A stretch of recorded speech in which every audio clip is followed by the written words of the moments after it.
तो पहली सिफत साहिब बसीरत होना, हक़ व बातिल की पहचान होना। आपके मुल्क में मुख्तलिफ गुरु होंगे, अब इंसान को इतनी बसीरत हो कि मैं किस गुरु के अंदर जाऊँ, मैं कहाँ जाऊँ ताकि मुझे हिदायत मिले, मैं किस गुरु में जाऊँ ताकि मेरी आखिरत तबाह बर्बाद न हो।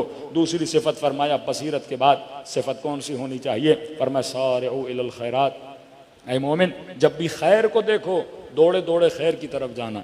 ऐसा ना हो कि फुर्सतें मवाक़े तुम्हारे दरवाजे पर आ जाएं और तुम उन मवाक़े को ज़ाया कर दो। अमीर फरमाते हैं कई ऐसे लोग हैं किस्मत उनके दरवाज़ों को खटखटाती है लेकिन ये देर करते हैं, खैर में देर करते हैं उठने में, वो मौक़े इनके हाथों से निकल जाते हैं, फिर ये लोग पछताते हैं। फिर तीसरी सिफत हमने बयान की, अगर ये सिफत इंसान में हो कि असहाब इमाम हुसैन के अंदर सिफत थी कि ये हमेशा शादाब रहते थे, मसरूर रहते थे, खुश रहते थे और खुशी बाइस थी। दो तरह की खुशी हैं, एक है फ़रह, एक है मरह।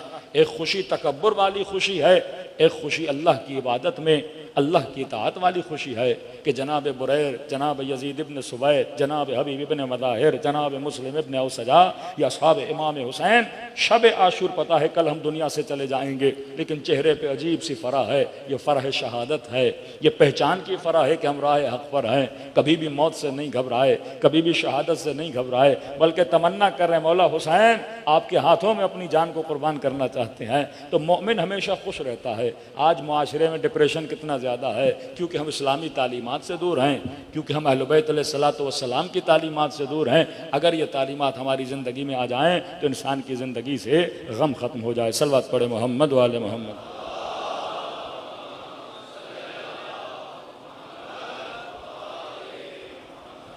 हमने अर्ज़ किया कि गम के आने की कई वजूहात हैं। पहली वजह गम के आने की, जब इंसान नेगेटिव थिंकर बन जाता है। पर मैं हमेशा मुस्बत अंदेश बनो। अगर चाहते हो ज़िंदगी में गम ना हो तो हुस्न ज़न की आदत अपने वजूद में पैदा करो। अल्लाह के लिए हुस्न ज़न, शैतान के लिए सूए ज़न पैदा करो। हमारे यहाँ उल्टा है, मोमिन के लिए सूए ज़न और शैतान के लिए हम बड़ा हुस्न ज़न करते हैं कि थोड़ा सा गुनाह करने से क्या हो जाता है, थोड़ी सी ख़ता करने से क्या हो जाता है, आज नमाज न पढ़ी तो क्या हो जाता है, एक साल रोज़ा न रखा तो क्या हो जाता है, थोड़ी सी चादर से बाल निकल आए खातून के तो क्या हो जाता है। फरमाया नहीं, कभी भी इबादत में सुस्ती न किया करो, हमेशा अपनी इबादत में मुहकम रहा करो, जिस तरह असहाब इमाम हुसैन मुहकम थे। यानी ज़ोहर आशूर तीरों की बारिश हो रही है लेकिन इमाम हुसैन अपनी नमाज को अदा कर रहे हैं। ये सख्ती इमाम हुसैन है मकाम नमाज में।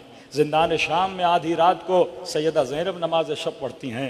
ये निशानी है कि असहाब अहल बैत का राबिता, असहाब अहल बैत का राबिता परवरदिगार आलम के साथ कितना मजबूत था। दूसरा फरमा, इंसान डिप्रेशन में इसलिए जाता है क्योंकि अपने आज में नहीं रहता है, ये ज़्यादा या अपने कल में रहता है, या ये सोचता है कि कल क्या होगा, या अपने पास्ट में रहता है कि मेरे साथ ये हुआ था। का नहीं, मोमिन हमेशा आज में रहता है। आपकी जिम्मेदारी आज की है, आपकी जिम्मेदारी कल की नहीं है। का गुनाह किए उन पे नादिम हो जाओ, इबरत हासिल करो और अपने मुस्तकबिल के लिए क्या करो, तदबीर हासिल करो। आखिरी सिफत फरमाया, जिन लोगों की ज़िंदगी में कोई हदफ नहीं होता वो लोग भी गम में चले जाते हैं। जबान से पूछो क्या किया, कि मौलाना अभी BA कर दिया, आगे क्या करोगे, का सोच रहे हैं अभी क्या करना है, मतलब इसका कोई हदफ ही नहीं है। और फरमाया हदफ जितना बुलंद होगा खुशी उतनी ज़्यादा होगी। एक नौजवान यूनिवर्सिटी जा रहा है, भाई क्यों जा रहे हो, का माँ बाप का इसरार है कि पढ़ लिया जाए, हदफ छोटा है, मामूली हदफ है, माँ बाप की वजह से जा रहे हैं। दूसरे से कहा आप यूनिवर्सिटी क्यों पढ़ने जा रहे हो, का मौलाना इसलिए पढ़ रहे हैं ताकि डिग्री मिल जाए, कुछ नौकरी हो जाए। हदफ क्या बना, सिर्फ माल बना। तीसरा, आप यूनिवर्सिटी क्यों जा रहे हो, ताकि बाबसीर बनूं, इल्म जितना आएगा कायनात के पर्दे मेरे लिए उतने खुलेंगे, इसकी हदफ थोड़ा और बड़ा हुआ। चौथे से पूछा आप यूनिवर्सिटी क्यों जा रहे हो, का रसूल का फरमान है कि इल्म हासिल करो, इल्म से अल्लाह की मारिफत मिलती है, इल्म हासिल करने वाले का हर लम्हा इबादत में गुजरता है। तो इसका हदफ कितना बना, बुलंद हदफ बना। जितना हदफ बुलंद उतनी इंसान की हिम्मत बुलंद होती है। हदफ छोटा हो गया इंसान की हिम्मत भी छोटी बन जाती है। तो फरमाया आला अहदाफ बनाया करो जिंदगी में। हदफ जिसको इंग्लिश में बोलते हैं गोल सेटिंग, अगर आपकी गोल सेटिंग मजबूत है तो आपकी दुनिया भी आबाद, आपकी आखिरत भी आबाद। कुछ शॉर्ट टर्म गोल होते हैं, कुछ लॉन्ग टर्म गोल होते हैं। मसलन ये नमाज दिन में 17 रकात, ये गोल है। जब आपको आदत हो जाएगी इस नमाज की, और जब आप नहीं पढ़ोगे तो गम आएगा, और जब आप पढ़ोगे तो आपको क्या आएगी, खुशी आ जाएगी।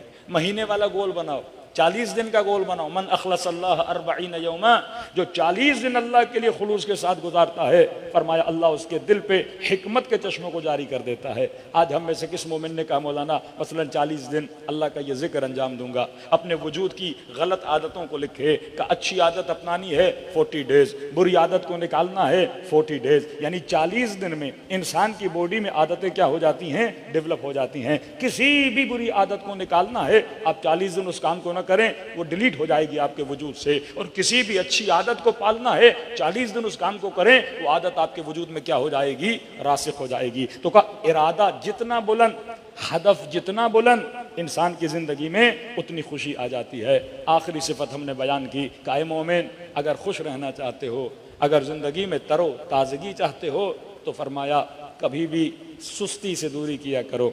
और सुस्ती इंसान के वजूद में गम को ला देती है कि रसूल फरमाते हैं खुदा मुझे फशल से, मुझे कसल से, मुझे ऐसे बहानों से बचा कि मोमिन को कहो कि ये काम करो, वो फ़ौरन बहानेबाजी लाता है। और सुस्ती क्यों आती है? क्योंकि इंसान के ज़िंदगी में सही तफरीह नहीं होती। हमारे यहाँ कुछ जायज़ तफरीहें हैं और कुछ नाजायज़ तफरीह हैं। रसूल खुदा, रसूल गिरामी भी तफरीह किया करते थे। आज के जवान को सोचना चाहिए, जब तक आपकी ज़िंदगी में सही सालिम तफरीह नहीं है, आपकी ज़िंदगी में खुशी नहीं होगी। कहते हैं कुछ लोगों ने मदीने पर, कुछ रहज़न, कुछ चोरों ने हमला किया। हमला करके किसी के घर से बकरियां ले गए, किसी के घर से क्या ले गए। रसूल खुदा से शिकायत हुई, या रसूल अल्लाह, ये अजीब गुरोह पैदा हुआ है, रातों को हमला करता है और लोगों के घरों से चोरी करके जाता है। लिहाजा रसूल ने अपने असहाब के साथ एक लश्कर बनाया और लश्कर बनाने के बाद शहर के दरवाजे पे बैठ गए, जब वो हमला करें तो हम उन पर अटैक करके उस हमले को दूर करेंगे। इत्तफाक से चोरों को पता चल गया कि भाई इन्होंने अपना एक लश्कर बना दिया है। देखो हिम्मत की तो चोर भी क्या हुआ, भाग गया। अब बंदा बेहिम्मत होकर घर बैठा रहे तो चोर आपके डेली आएंगे घर पे हमला कर। आपकी हिम्मत से अगला बंदा डरता है, आपकी हिम्मत से। जब तक मुसलमानों में प्रेशर ग्रुप नहीं बनेगा, मोमिनीन का प्रेशर ग्रुप, एक ऐसा ग्रुप जिससे फासिकीन डरें। क्या आगा शरीयती कहते हैं अली इब्न अबी तालिब की जात उनके ज़माने वालों के लिए एक बहुत बड़ा प्रेशर था कि एक इमाम मासूम फर्जंद रसूल घर बैठा है, किसी को जहर दे रहे हैं, किसी को जिंदान में डाल रहे हैं, किसी को नज़र बंद कर रहे हैं। क्यों कर रहे हैं? उनकी हुकूमत में तो मासूमीन दखालत नहीं कर रहे हैं। ना ही मसलन 5वें इमाम के बाद कोई इमाम ऐसा है जो लश्कर साजी करता हो कि जनाब एक लश्कर बनाते हैं, मसलन मरवानियों की हुकूमत को गिराते हैं या बनु अब्बास को गिराते हैं। का फिर इनको क्यों जिंदान में डालते थे? का नहीं, खुद वजूद फर्जंदान रसूल एक प्रेशर था इनके लिए। क्योंकि हाकिम कितना भी अच्छा बनता था, लोग रोल मॉडल मासूम को बनाते थे। का देखो इसकी तरह बनो, इसकी तरह अदालत करो, इसकी तरह खैर खैरात करो, इसकी आदत अपने वजूद में होनी चाहिए। तो लोग खुद को उनके साथ क्या करते थे, मुवाजना करते थे। कि रसूल फरमाते हैं अगर लोगों में अहल बैत के लिए तवाज़े न हो तो लोग अहल बैत के दुश्मन बन जाएं। बनु उमैया क्यों दुश्मन बने? ये एतराज़ करते थे कि भाई सारी खिलाफतें औलाद अली में क्यों हैं, सारे कमालात इनके अंदर क्यों हैं, सारी रिशादतें शुजाअतें इनके अंदर क्यों हैं। कि वक्त के हाकिम ने ये बारहा चाहते थे मासूमीन का दर्जा गिराया जाए, कि इस वक्त के हाकिम ने आपके इमाम मोहम्मद बाक़िर अलैहिस्सलातु वस्सलाम, सलवात पढ़े मौला की शान पर,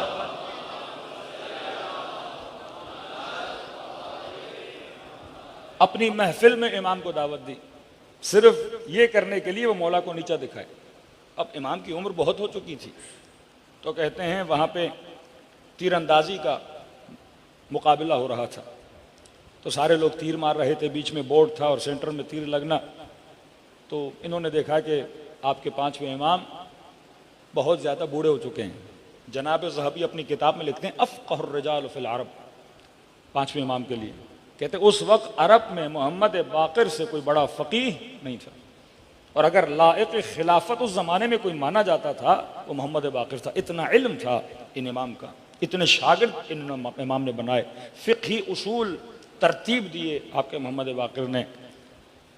तो इमाम की उम्र बहुत हो चुकी थी। वक्त के हाकिम ने इमाम को कमतर दिखाने के लिए कहा कि आप भी 2-3 तीर मार दें। इमाम ने कहा देखो हमारी उम्र बहुत हो चुकी है, लिहाजा हमें इस काम से दूर रखो। कहा नहीं नहीं आप मारिए।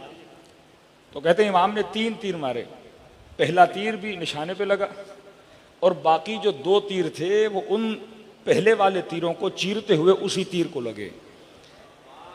तो वो हैरान होकर कहने लगा कि आप क्या एक्सरसाइज करते हैं कि आप इतना एग्जैक्ट निशाने पर तीर मार रहे हैं? इमाम ने फरमाया जवानी में कभी कभी 2 तीर चलाए थे, अभी भी मुझे याद था, लिहाजा मैंने 3 तीर क्या कर दिए, मार दिए। यानी इल्म के मैदान में ये आले रसूल से नहीं जीत पाते थे, शुजाअत के मैदान में नहीं जीत पाते थे। कि जब फ़कीर आते थे हारून के दरबार में खैरात मांगने, तो हारून उनको 15 दिरहम देता था, 10 दिरहम देता था। और यही फ़कीर जब मूसा काज़िम के पास आते थे, छठे इमाम हज़रत जाफ़र सादिक के फर्जंद के पास आते थे,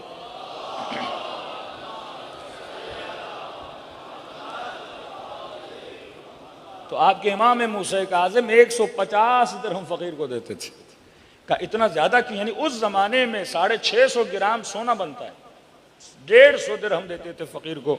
मतलब इतना उसे नवाज देते थे कि दोबारा उसको किसी के दर पे जाने की ज़रूरत न पड़े कि जा इन पैसों से जाके दुकान खोल, जा इन पैसों से जाके फला काम कर। ये आपके मतलब वजूद मासूमीन इनको खटकता था कि जिस तरह आज सारी मुस्लिम हुकूमतों में इस्तेमार को अगर कोई हुकूमत खटकती है वो अली के मानने वालों की है। कहते हमें किसी से मसला नहीं। ये लोग बड़े अजीब हैं, मतलब ये ऐसे काम करते हैं कि दूसरों के लिए रोल मॉडल बनाते हैं। लुबनान के शिया, यमन के शिया इसराइल के मुकाबले में ऐसे खड़े होते हैं, कोई नहीं खड़ा होता। ये क्या बना रहे हैं? रोल मॉडल बना रहे हैं। आज अकाबिर उम्मत कह रहे हैं कि वाकईन इस्तेमारी ताकतों के मुकाबले में, क्योंकि ये रविश किसकी? इमाम हुसैन की रविश है। एक मुसलमानों का वो तबका जो हमेशा इख्तदार के साथ रहा, जहां उन्होंने ताकत देखी, जहां उन्होंने पावर देखा, जहां उन्होंने सुपर पावर्स देखे, कि उन्हीं के बहाव में बहने लगे।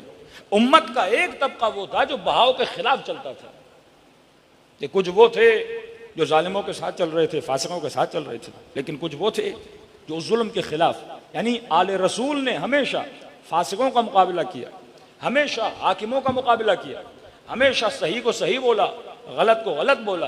कि एक राइटर है, इंग्लिश राइटर है माइकल हू, इसकी किताब है अमर बिल मारूफ और नही अनिल मुनकर। अंग्रेज़ राइटर है, इसकी ट्रांसलेशन भी मुख्तलिफ ज़बानों में हो चुकी है और की किताब बड़ी मशहूर और मारूफ और बड़ी दक़ीक़ इसने तहक़ीक़ की है इस किताब में। किताब का नाम अमर बिल मारूफ नही अनिल मुनकर। अंग्रेज़ लिखने वाला वाशिंगटन का बंदा है। इससे पूछा गया कि आपने क्या लिखी किताब? कहता है मैं वाशिंगटन की मेट्रो में सफ़र कर रहा था और उस मेट्रो में एक शराबी बंदे ने एक खातून पे अटैक किया, हाथ में उसके चाकू था, और अटैक करके उस खातून के साथ ज्यादती की। और जितने लोग इस मेट्रो में थे, एक बंदे ने भी नहीं बचाया, सारे देख रहे थे। मतलब कोई भी आगे नहीं बढ़ा कि उस खातून की इज्जत को बचाए। कहता उस वक्त मेरे जहन में एक सवाल पैदा हुआ कि इतने अदियान, इतने दीन आए का हम क्रिश्चियन हैं, क्या किसी नबी ने, किसी प्रॉफिट ने, किसी गॉड ने ये तरबियत नहीं दी कि अगर तुम बुराई को देखो तो बुराई के सामने खड़े हो जाओ, अगर किसी पे जाति देखो तो जाति के सामने खड़े हो जाओ? ये बिल्कुल ऐसे है कि आप रोड से गुजरे, एक बंदा एक को गोली मार रहा है और आप दूर से देखते रहें, एक बंदा भी आगे न बढ़े, कोई किसी की मदद के लिए न जाए, कोई किसी को छेड़ रहा हो, कोई उसकी मदद के लिए न जाए। कहता मैंने तहकीक करना शुरू की, फिर मैं दीन इस्लाम पे पहुंचा, फिर दीन इस्लाम में मकतब तशय्यो पे पहुंचा, फिर मकतब तशय्यो से हुसैन इब्न अली पे पहुंचा, जिन्होंने हुक्मा के खिलाफ जिस तरह अहले बैत अलैहिस्सलातु वस्सलाम खड़े हुए, आमिर बिल मारूफ व अनहा अनिल मुनकर, अल मारूफ मा अमरतुम बिह वल मुनकर मा नहीतुम अन। कि इमाम हुसैन का जुमला खरजतु लिइस्लाह उम्मती, उम्मत जद्दी में मदीने से निकला, हदफ बयान कर रहे हैं मोमिन। ऐ जवान, जिंदगी में हदफ नहीं तो जिंदगी बेकार है, जिंदगी में आला अहदाफ नहीं तो जिंदगी में खुशी चली जाती है। फरमाया मैं इसलिए निकला कि अपने नाना के दीन को जिंदा करूं और जो बिदअतें इस दीन में आ चुकी हैं उन बिदअतों को मिटाऊं। तो उसने किताब लिखी अमर बिल मारूफ और नहीं अनिल मुनकर।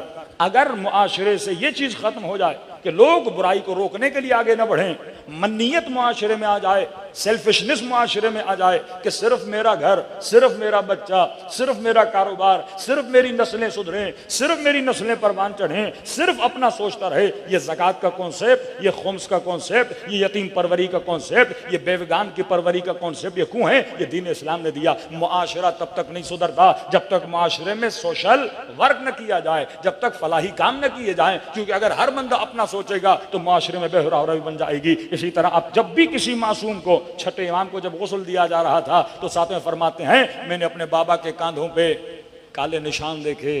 पूछ रहा, मौला ये कैसे निशान थे? कि ये अंधेरी रातों में यतीमों को खाना देने जाते थे, बोरियां अपने कांधों पे उठाते थे। इसी तरह मौला हसन जब अली को गुस्ल दे रहे हैं तो मौला अली के बदन पर भी निशान थे कि ये मेरे बाबा अली थे जो यतीम परवरी करने जाते थे। यानी सारे कूफे के यतीम जब पता चलता है, यानी उन यतीमों को भी नहीं पता, क्योंकि 3 दिन से अमीरुल मोमिनीन घर पे बीमार पड़े हुए थे। ये वाक़या आप मुसीबत अमीरुल मोमिनीन का सुनते हैं ना कि बच्चे दूध के प्याले लेकर आते हैं। मौला कहते प्याले किसके लिए लेकर आए हो? वो बेवा खातून कहती मौला दूध बेचती हूँ, लेकिन आज बच्चों ने दूध बेचने नहीं दिया। का हकीम ने कहा है अली को दूध की ज़रूरत है। ये मोहब्बत यतीमों के दिलों में, ये मोहब्बत गुलामों के दिलों में कि पूरे मदीने के गुलाम सबसे ज़्यादा अगर किसी ने आज़ाद किए, आपके इमाम ज़ैनुल आबिदीन ने आज़ाद किए, तो इनका वजूद जालिमों को खटकता था, क्योंकि ये अमर बिल मारूफ करते थे, नहीं अनिल मुनकर करते थे। अगर ज़िंदगी में हदफ बुलंद न हो, अगर ज़िंदगी में इंसान की हमनशीनी अच्छी ना हो, अगर ज़िंदगी में इंसान के दोस्त अच्छे ना हो, तो इंसान की ज़िंदगी में खुशी नहीं आती। सलवात पढ़े मोहम्मद वाले मोहम्मद।